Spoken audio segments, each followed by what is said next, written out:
Friday night in Connecticut. Hurricane-force winds with 3 to 4 inches of snow falling each hour. Daybreak. Vehicles buried in more than 2 feet of snow in some areas. Just a pain in the butt. I mean, you can't do anything. With ice taking over his face, Bill Jameson of Southington worked all morning to clear a path. It's very crazy. 2 snow blowers and my truck is dead too. Hey, look at me. I'm freezing. In some parts of Connecticut, the winds nearly 70 miles per hour and the snow nearly 3 feet. The drifting is unbelievable.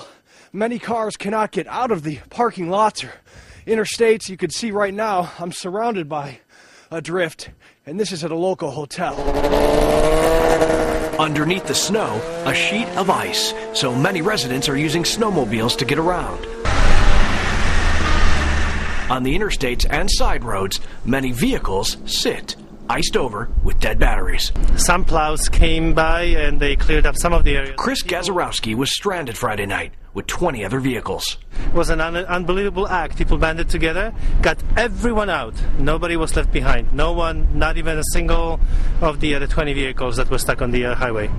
As Connecticut tries to dig out in difficult conditions, the governor has ordered all roadways closed until further notice. Robert Ray, Associated Press, Southington, Connecticut.